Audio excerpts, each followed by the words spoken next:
Thank you. My name is Mike. I'm a recovering sexaholic. And I'm grateful to be here sober tonight through God's grace and all of you people. And welcome. A couple years ago we had Thanksgiving dinner at my house for the first time. My whole family came. And I figured I should say something before we all ate, but I knew there were lots of things going on in the family, so I didn't know quite what to say. So I said, you're welcome to be here as you are. If you're excited to be here at my house for Thanksgiving, you're welcome. And if you wish you weren't here, but you're just here because this is where Thanksgiving is this year, you're welcome. And if you're somewhere in the middle of all that, you're welcome. And I thought I did fairly well, and one of my brothers came up and gave me a big hug, and I thought, well, it must have really been a great speech. And my other brother stormed by me with this look like he'd kill me. So I don't know if it's going to work or not, but welcome as you are.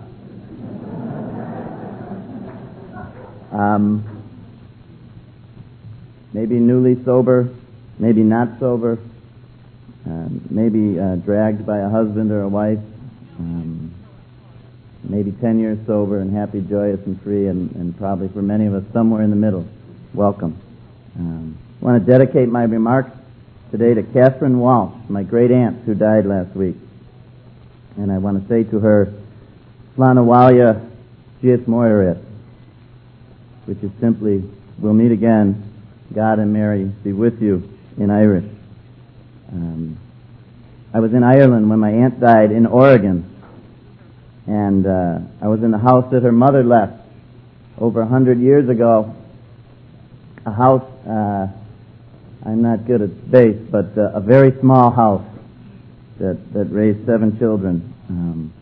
And I'm grateful for the pioneering efforts of the people who came before me that allowed me to live in this place, including my Aunt Honey Walsh. I want to thank my wife and my son, and say that I love them and I miss them. And I want to thank all the SA members in this room and not in this room who've helped me get and stay sober. And I want to say sincerely that any harm I may have caused anyone in this program or Essanan, I'm sorry and I ask for your forgiveness. What have I discovered in recovery? I'll start with a few random thoughts. 1, that I'm a sexaholic, and 2, that I'm sober. Never one or the other, never either or for me today, but both and. I am a sexaholic, and I am sober. I was in a swimming pool in March.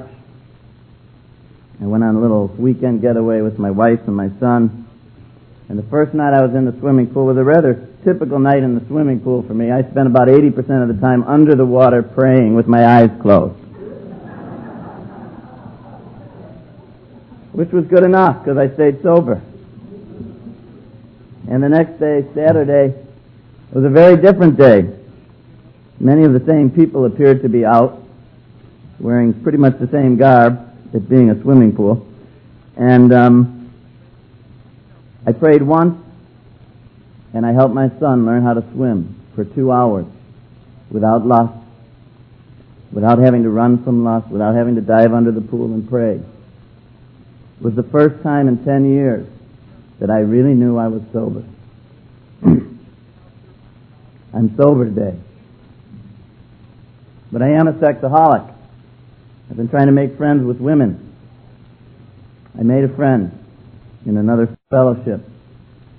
And one day I found that friend touching me in ways that I'm sure were intended to be friendly, but I didn't know what to make of them. And I won't go into the detail except to say I needed to cut short certain aspects of that friendship real quick with a lot of mixed feelings. And to take a look at, with the help of some people in Sexaholics Anonymous, what had been going on beyond friendship, not so much in my behavior, but in my mind. So I am sober, and I am a sexaholic, and that's one of the things I've discovered in recovery. I've discovered for me that in the many arguments I've had over the years in Sexaholics Anonymous with members about, do we have to be absolutist on things or more moderate? Do we have to strike a balance or do we have to draw a line in the sand? I've discovered for me that it's, again, both and, not either or. that for me I have to be absolute about some things in Sexaholics Anonymous. No sex outside of marriage, including with self. That's an absolute for me in Sexaholics Anonymous. It's not something I want to be moderate about. It's not something I want to find any balance about. It's just the way it is. I draw a line in the sand. I don't cross it. Now, how to do that? How to stay sober? How to be in recovery? There I find myself a little more wary of absolute thinking, because I see lots of people stay sober in lots of different ways. One of those has to do with marriage. There was a recent article in the essay about abstinence in marriage. I thought it was a pretty good article, but I wanted to write another one, and maybe I will. And the title would be Sex in Marriage. Not either or, but both and. I've had celibacy in my marriage with my wife. I've also had sex. And at different times, I've needed both. What I've found is that because sex in my marriage today is lust-free over 90-some% of the time, that my sexual relationship with my wife no longer covers defects, but exposes them, because there's two real human beings in the room. Sex is not the enemy for me today. Lust is the enemy. I've also discovered that for me, SA works best when it's a 12-step program. Nothing more and nothing less. It's not a religion. It's also not a therapy group. And there's lots of stuff that religion does that I need in my life. And there's lots of stuff that therapy does that I and other people may or may not need in their life. And I'm all for all of it.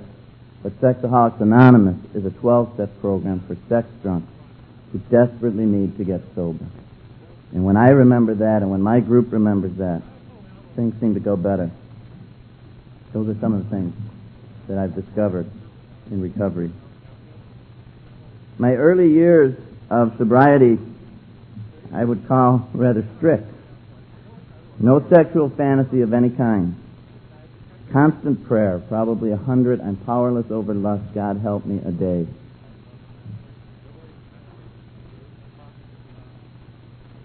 Some limited sexual thoughts I might occasionally allow about my wife.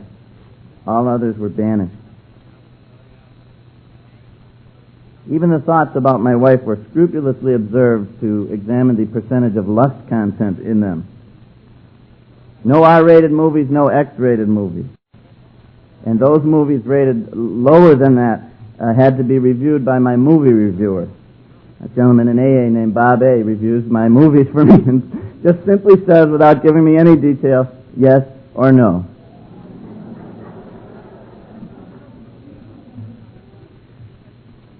No friendships with women, with very few exceptions, in the first 7 or 8 years of my recovery, and all the exceptions were women in SA with long-term sobriety.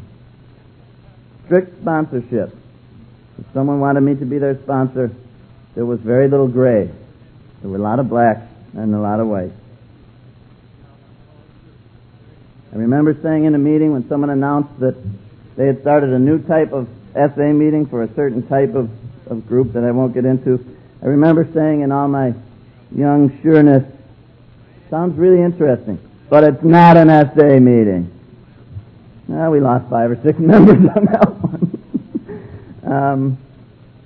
I would describe my first 6 or 7 years as tight.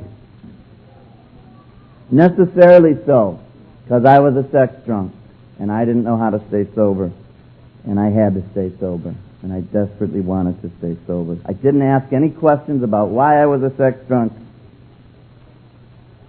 where it came from, whether or not I'd ever, get any less amounts of lust. I just knew what I had to do when I got lust, and that's what I did. That was my foundation. That's still my foundation. And now, what am I? I'm 10 years sober as of June 3rd, 1984. And I have changed a little bit my approach to my recovery. Sometimes with results like I mentioned about this one gal in the AA meeting, sometimes with not very good results. and other times with some reasonably good results. Sometimes today I can appreciate a beautiful woman without lust. Sometimes. Today, in that same AA meeting I mentioned, another gal has become a really good friend of mine. And it's a miracle, because I just didn't have any woman friends. And I have a few today. And some of them work out the way I thought they would when I first said hello. I have more trust in my prayer today, sometimes. I'm a little less superstitious and a little less ritualistic, and I'm really believing that maybe there's a God listening to me, and it's not the way I say it, or how I say it, or how many times I say it, or the things I think about when I say it, but that there's a God who's coming right into the middle of my lust when I surrender it to Him. Today I'm confident that my marriage bed is free from lust, and I'm free to be with my wife most of the time. My wife invited me to a couple movies. I saw them both without permission of my movie reviewer, because I figured my wife kind of had priority. They were fine. They were about men and women and relationships and love. But they weren't pornographic, they weren't explicit, they weren't provocative, they weren't pandering, they weren't, in my Irish Catholic opinion, immoral. And I learned a lot. And they were good for me, and they were good for my wife. So I'm still pretty strict on the essentials, but I'm less sure I know a lot of the other answers. I'm a little less tight, a little more relaxed, and I think a little more able to be of use and of service. I'm not dangerous today. I'm not dangerous to women, and I'm not dangerous to myself. I can be. It could happen. I was once. I could be again tomorrow. To be honest, I could be 15 minutes. I could walk out this door and somebody could say boo to me in a way that I didn't quite like, and I could get dangerous quick. But by and large today, I'm not dangerous. And I'm finding that most women aren't dangerous either. And that those that are dangerous for me, whether it be my problem or theirs, I can pray for and walk away from. I make mistakes, but when lust comes up, I surrender. And by and large, I find myself moving toward the world rather than away from it today. I ask questions today. I ask, why am I a sexaholic? I say, can I get beyond lust and surrender and get freedom from lust so that I don't have to pray 100 times a day because I'm not lusting 100 times a day? And some days it happens and I think, yes. Other days it doesn't happen and I'm not so sure. But the journey is worth it for me. I'm beginning to be able to discern for myself what I believe to be right and good and what I believe to be wrong.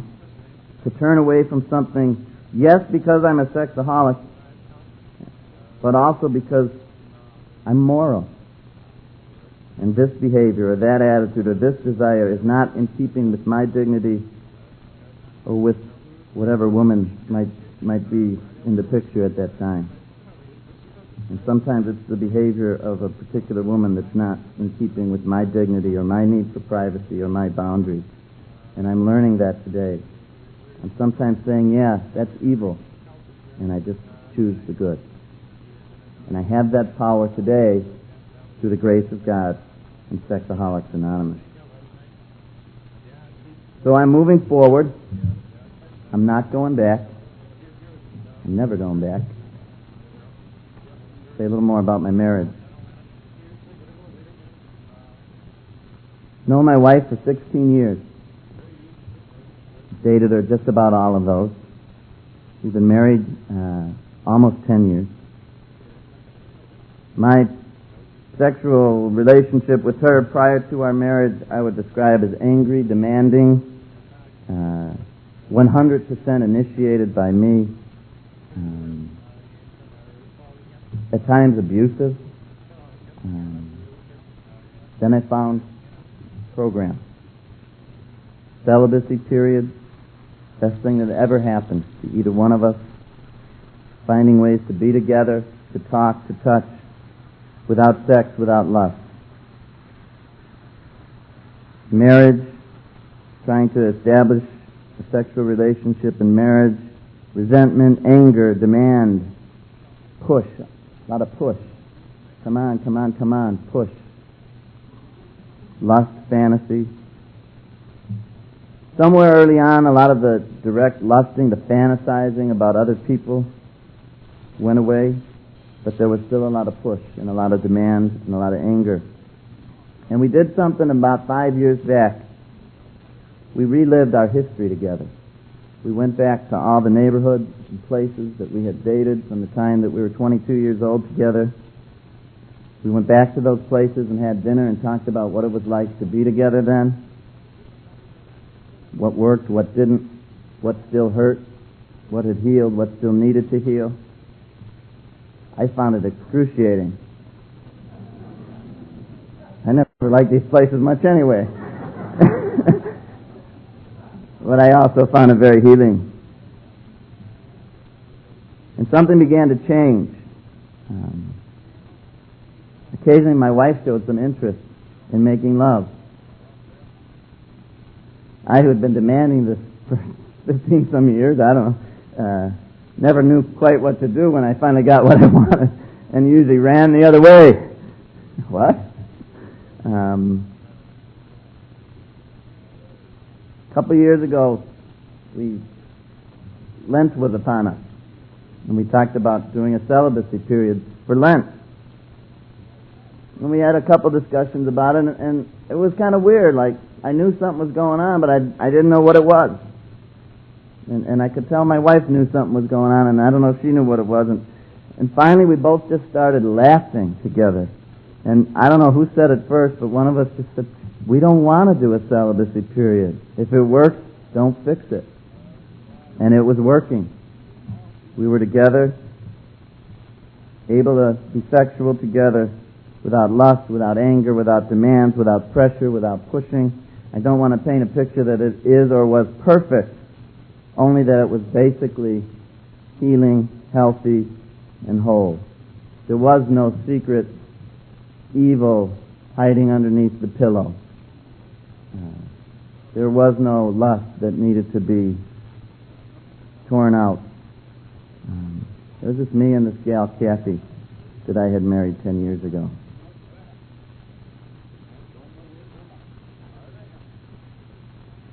We stop and we talk. We stop and we pray whenever things come up. And then there even came a day when I thought, you know, if you pray before you start, God's already here. So I don't pray as much in the middle anymore. I don't talk so much either. A year ago, my wife's father died. He spent 2 weeks in intensive care. It was the most painful 2 weeks I remember spending since my father died. And for 2 weeks, I found myself able on a daily basis to be with my wife and her family. I hate doctors. I hate medicine. I'm terrified. I don't think I've been in a hospital since they took me out at 2 days old or whatever. One of the reasons my father died when he did is because, he thought Rolaids was the cure for a heart attack. And I follow in the Strand tradition. So it was really hard to be around.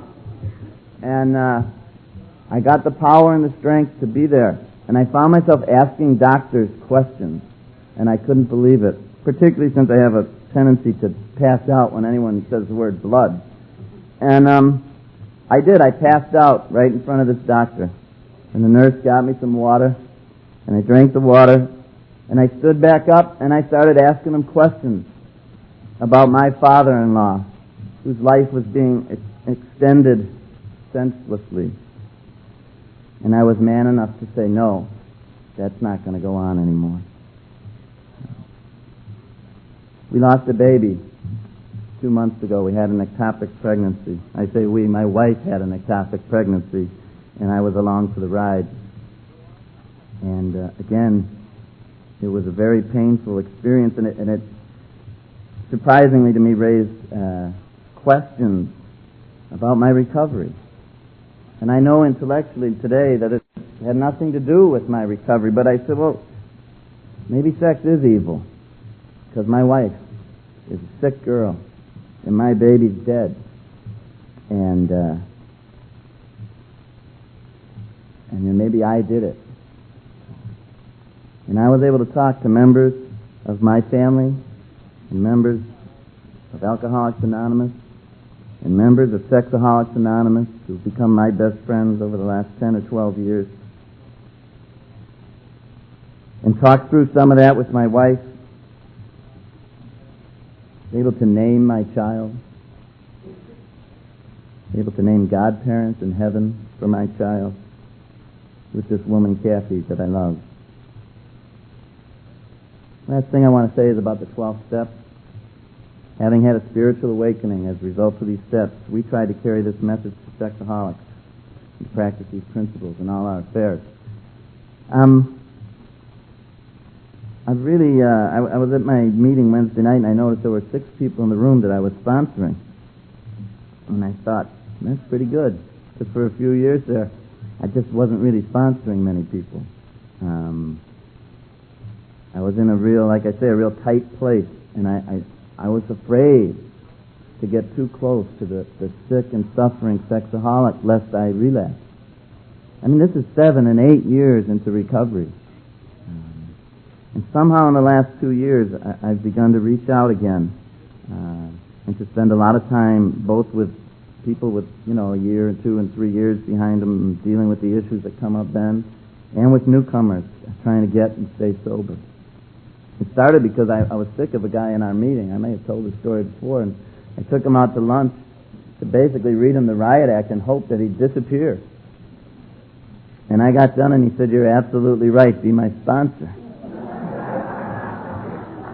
It was a great learning experience. This is not exactly what and I didn't say yes right away either, but after some prayer and meditation, it was fairly clear that having told him what he should do, not being willing to help him do it, somehow not quite right. So I've talked to this guy just about every day since for the last year. Got far more than I bargained for. And it's been great. It's been a great experience to work with this gentleman and other people in Sexaholics Anonymous. I find myself renewed in my recovery, reminded that to keep this I have to give it away, helped as much as I'm helping, not so afraid. I'm convinced, and I think it's taken me a long time on the deepest level to really be convinced of 2 things. Number 1, that I'm really sober, and number 2, that Sexaholics Anonymous works. I'm glad to be here. Thanks.